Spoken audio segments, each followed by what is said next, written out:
Hi,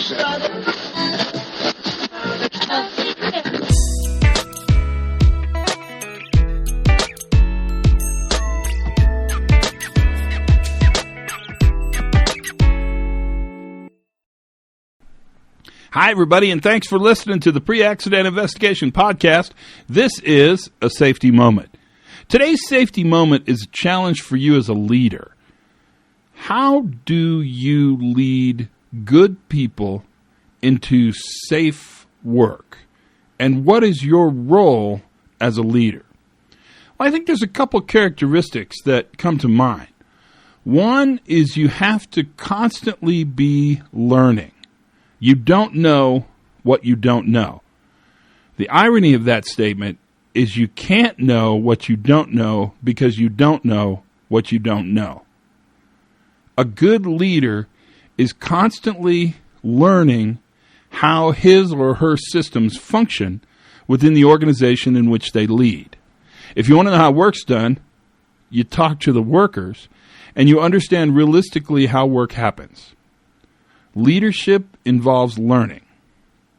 Number 2, leadership for safety requires courageous behavior.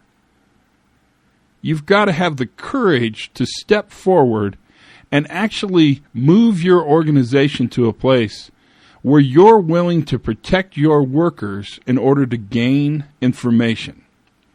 Now, you've probably heard me say this before, but actually shifting accountability for safety is not something that moves down in the organization, but it actually moves up in the organization. And what we ask you to do as a leader is to constantly be more accountable to the safety that your workers have and perform in real time.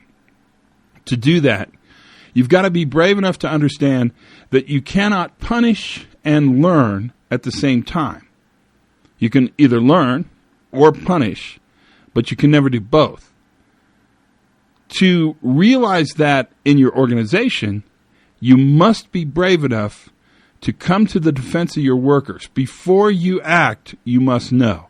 And that courageous leadership is very, very important. And then thirdly, I think you have to be restorative. A good leader has the ability to restore the organization back to safe performance after failure happens. Now, failures come in all sizes and shapes. Near misses, good calls, close catches, accidents, all of those are failures. But when a failure happens, our job is to restore the confidence and the capacity that the organization has to safely perform work in a complex, adaptive environment. Learning, courage, and the ability to restore. Those are the tenets of a good safety leader. Remember, what you do for a living is build confidence and capacity. Confidence that the workers believe they can identify and fix problems, and capacity for your organization to fail forward.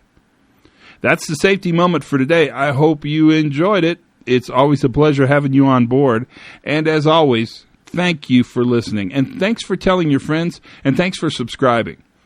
Do something fun every day, learn something new, and for goodness sakes, be safe.